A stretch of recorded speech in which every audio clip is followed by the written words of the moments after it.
Es domāju, ka katrs, kas ir braucis iekšā Rīgā, ir ievērojis šos 4 simboliskos burtus. Rīga, kuru autors ir Valdis Celms. Ideja pēc tā, kā Rīgai vajadzīga mākslinieckā robežzīme, tā radās kaut kur 70. gadu nogalē.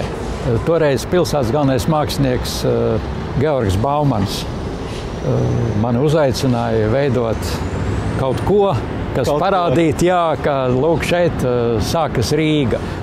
Zināms laiks pagāja, kamēr noformulēja, kas ar to būtu jāsaprot. Kamēr nonāca līdz šai lielajai vienkāršībai, 4 burtiem, kurus es veidoju tā, lai viņi būtu no visām pusēm. Gan braucot ārā no Rīgas, gan Rīgā iebraucot.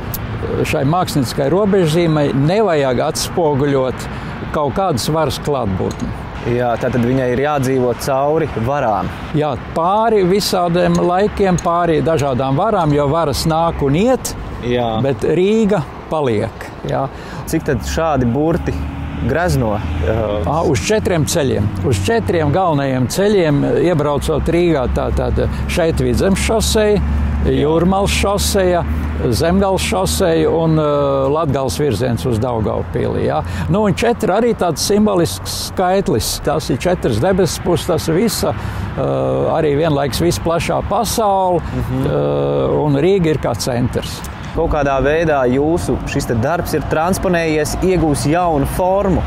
Jā, es jums piekrītu, un es par to priecājos, ka šie burti ir, tāds logo, tāda atpazīstamības zīme Rīgai, un jūs jau pieminējat tie krekliņi un maisiņi.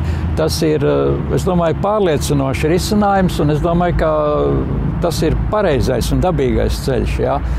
Šis uzraksts vairs nepieder man. Tas pieder Rīgai un rīdziniekiem. Tātad. Zinot to, ka Rīga nākamgad mums būs Eiropas kultūras galvaspilsēta. Jā. Un šis tonis ir dzeltena krāsa.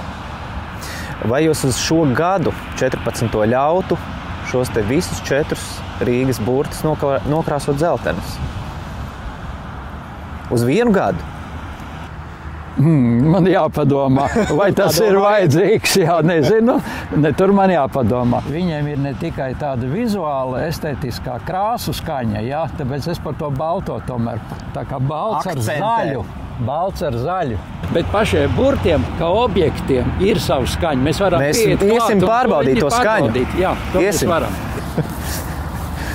Es jau runāju ar folkloras kopu Groda vadītāju Andri Kapustu, un viņām arī tā ideja likās laba. Un proti, nākamgad, tad, kad Rīga būs Eiropas kultūras galvaspilsēta, kultūras pasākumu norisi, jeb iebraukšanu Rīgā, mēs varētu atzīmēt, jeb iesākt tieši ar dziesmu Rīga dimd pie šiem burtiem. Jā. Un tad arī varētu izmantot šo burtu akustisko efektu. Rīga dimd!